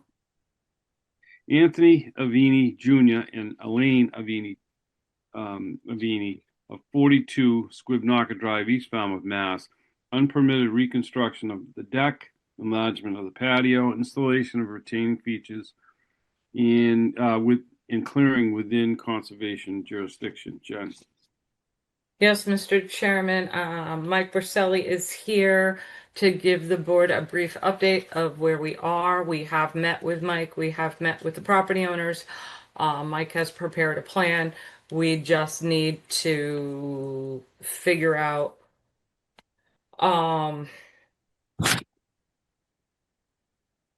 what needs to be done to bring the property into compliance. But I think Mike is here just to briefly address the board. Mike, I do see your client in the attendees. Am I promoting them up as well, or? If he wants to be promoted, he can raise his hand. I don't know that he needs Okay. to be, because Okay, I want to that's be fine. brief, but if there's something you want to ask him, he's here. That's fine. Okay, so, thank you, Mr. Chairman, members of the commission. Mike Borselli, Falmouth Engineering. I represent Mr. Avini on this matter. I just thought it would be best to update you in person. We need a continuance. There's a lot that needs to be done here. This is a significant issue. And frankly, I've got to figure out with my client how to remedy the situation. There was unpermitted construction that went close to a wetland resource. It's significant in that it's hardscapes and stone retaining walls. My workload is such that I gotta find time to deal with this. But what we have done is we had baseline information prior to the improvements being done, because you reviewed and approved some plans that under RDAs previously. There's records of plans of existing conditions. There's aerial photos. We have subsequently performed an as-built survey of the current conditions, so we have the ability to compare, overlay, contrast what was to what is. We looked at this together with your staff and Mr. Avini on the property a couple of weeks ago. Everyone understands that work has to happen. That's going to require significant removal of hardscaping. And the question becomes what you remove and there's obvious things that must be removed, and then there's things that maybe can remain or maybe not, depending on if there's enough room for mitigation planting. So we have to do all this analysis, and it's just going to take some time. So I was just looking at the calendar while I was waiting my turn. And it sounds like a long way out, but time flies when you're having fun. So I was going to ask for December 3rd. And I come to that conclusion because, and frankly, I don't know if that's enough time, but I came to that date because today's the 8th of October. Clearly next week's not enough time, the 12th, and clearly the 19th is not enough time. Did I do that right? I'm sorry, the 8th, today's the 8th. The 15th is not enough time. 22nd is only a week after that. October 29th, you're not meeting.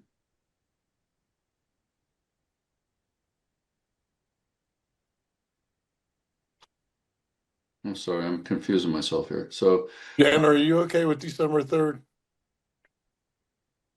Excuse me, Mr. Chairman. Yeah, no, go ahead, Steve. I'm listening. Mike, can we get it done a little sooner? Well, And the reason I'm saying this is I'm thinking of the, you know, the issues we have over there. And, you know, we issue an enforcement order, you know, we're running up against, like, let's say if you can get the analysis done in November, we can issue something early December.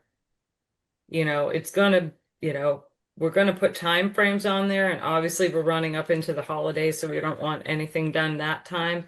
I just want to make sure that we get plants in the ground this spring.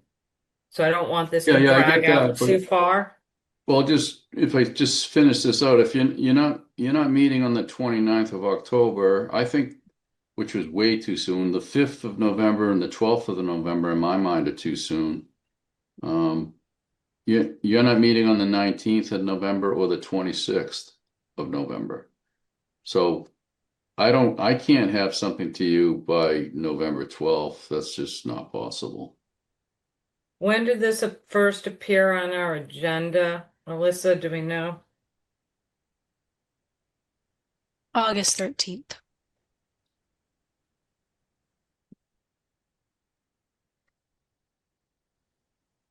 So this is the issue. I understand your workload, Mike, but December 3rd, but we're gonna have to have something. I mean, it's been in August 13th. We're almost 2 months later, and I know you have the plan. So we're gonna have to see something, you know, fairly complete by December 3rd. I'll do my best. I can't Yeah. promise. Because then if not, we're gonna have to start just putting some timelines on, and that's not gonna be good. So you know, like you said, these are substantial issues on some of these properties over there, and they do need to be addressed. Let's see what you can get to us on December 3rd, Mike, but I stress that it probably has to be something.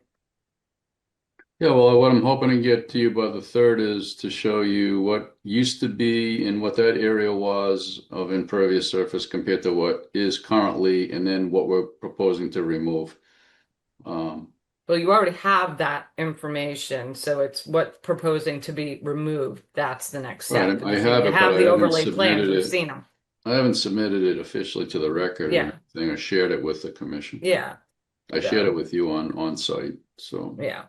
So we know it exists. So just see what you can do by December 3rd. I'll do my best, as I said. Okay.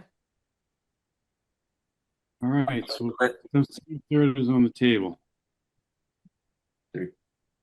Request of the applicant to continue the hearing till December 3rd. Driscoll.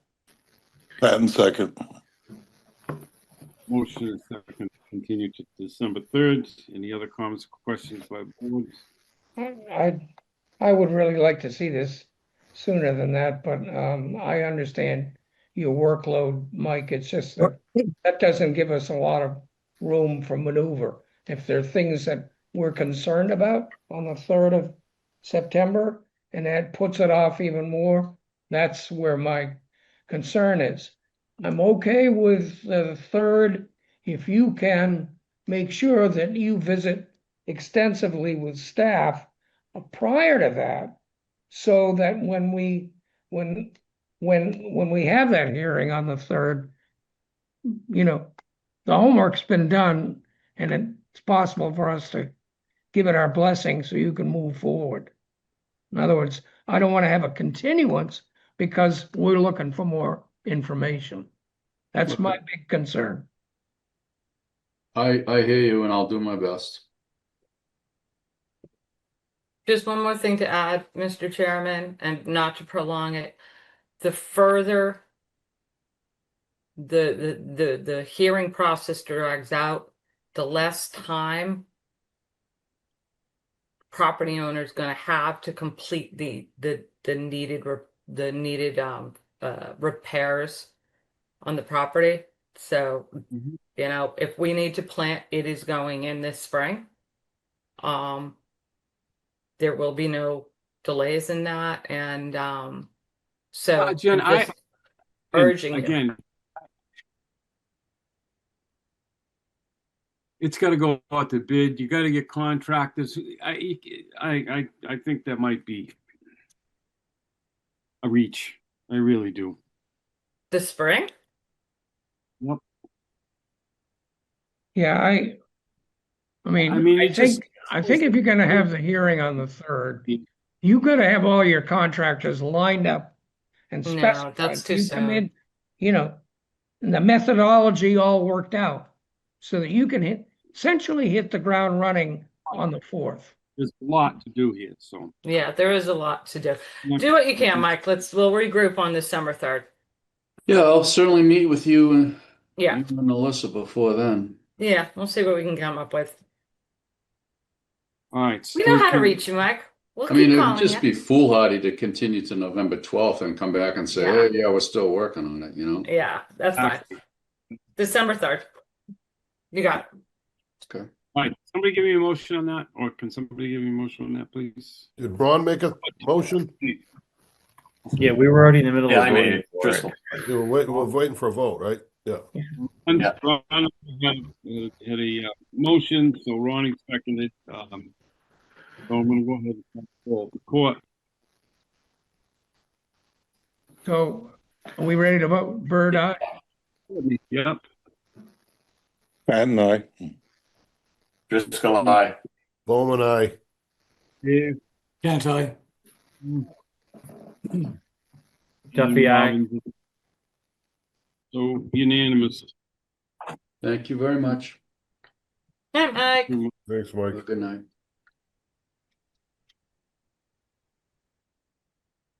All right, next up is vote orders of conditions.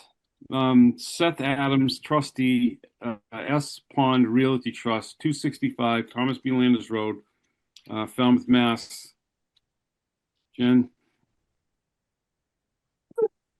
Excuse me, Mr. Chairman. Yeah, I'm just trying to find the plan real quick. This was they had a meadow, was part meadow or something, and Yeah, I have my plan. That is my plan. Is with the Chase Road project. Chase Road project.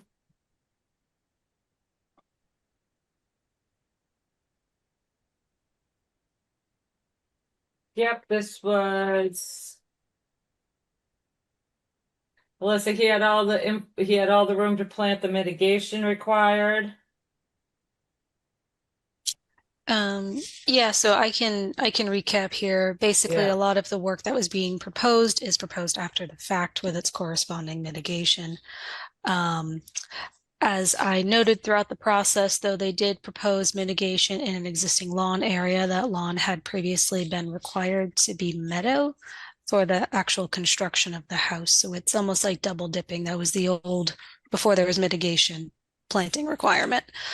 So we worked with the engineer to determine how big that meadow was, and is there still room for all this mitigation, or do some of these unpermitted structures need to be removed?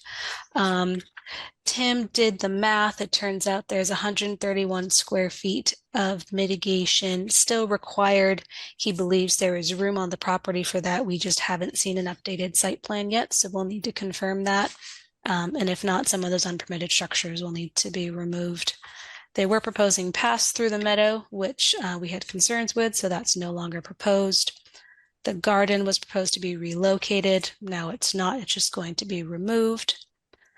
They do need to add additional mitigation for the unpermitted stone wall towards the north. I think it's north of the property.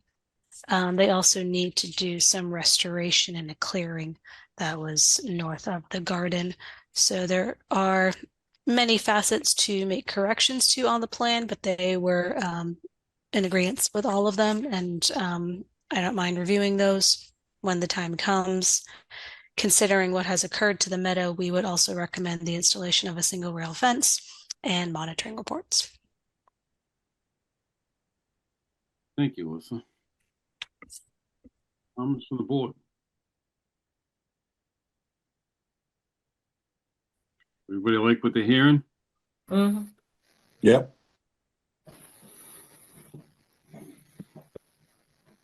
All right, so what's your pleasure?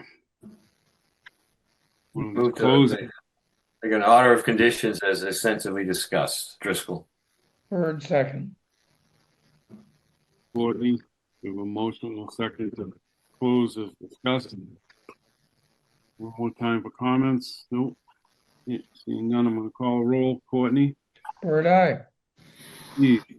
And Ron? Driscoll, aye. Ronnie? Bowman, aye. Dave? Can't I? Bill? Duffy, aye. Robbins is aye, unanimous. We closed this hearing. Okay.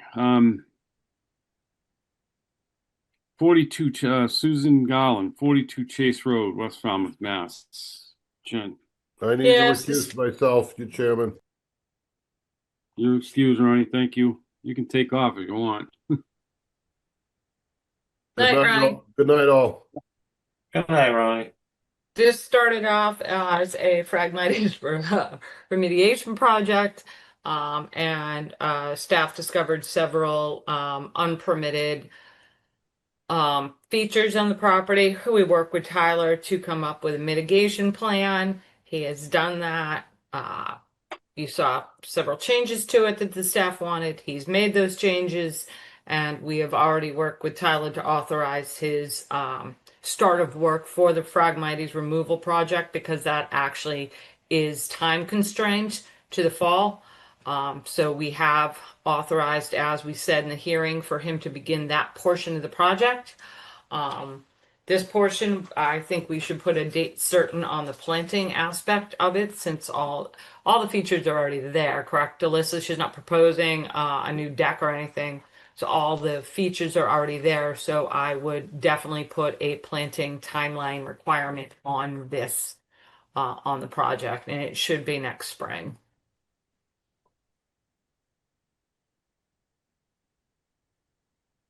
Any concerns with that, guys? no. What? Nope. Oh, I thought Steve said yep, and I'm like, what? What's the concern? Okay, well, do get the Anything plants else? in the ground by the end of May.